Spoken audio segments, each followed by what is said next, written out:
Þetta var eitthvað, þessi leikur. Hvað gerist þau ykkur til að klára þetta? Ég held að fólk verði kannski bara bæði við og aðrir kannski að sleppa hendina að því að það hafi eitthvað stjarnfræðilegt gerst. Þetta bara fínasta körfuboltalið og við höfum bara lagt svolítið upp með að bæta úr hluti sem að mér fannst svona kannski vanta upp á hjá okkur í fyrra og ég kannski svona skammast mér svolítið fyrir. Mér fannst við kannski stundum ekki lítið út fyrir að hafa nógu mikið áhuga á hlutunum, ekki hafa nógu mikið gaman og mér fannst við svolítið svona kikna undan áföllum.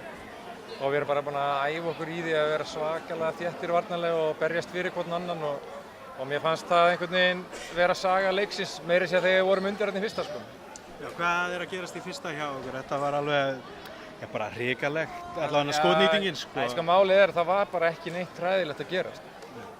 Eftir fyrstu 4 mínútur þá vorum við 6 eða 8-0 undir en við vorum búin að brenna af einhverju 5 opnum skotum. Og þá náttúrulega verður maður að sleppa því að horfa á klukkuna og kannski bara í leiklíðinu þá tölum við bara hey, við erum að gera réttu hlutina, við verum bara að halda áfram að spila fyrir hvern annan og halda áfram að gera réttu hlutina og boltinn lítur að detta niður á endanum og 31 stig í öðru leikluta svona styður þá kenningu.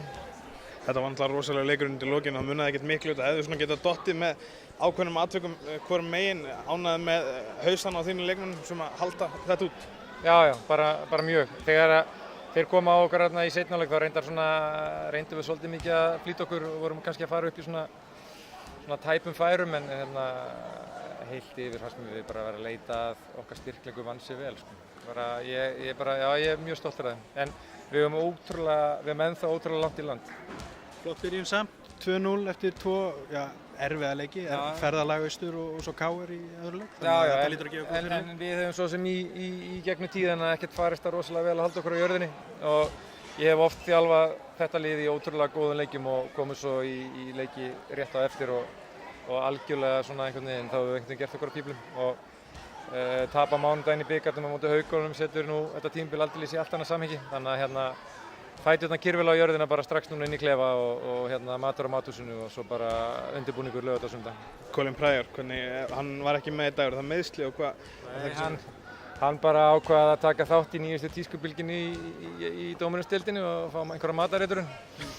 Ég held að sé búinn að skila af sér einhverjum 3-4 kílóum síðustu 2 sólarhringa og það var bara einfaldlega tómt á tanknum og við urðum einmitt bara að líta á kannski stóra samhengið í þessu og gera okkur grein fyrir því að við getum dottið út á mánudaginn og núna bara viljum við reyna að ná honum heilum fyrir þann leik. Takk fyrir ykkur. Takk.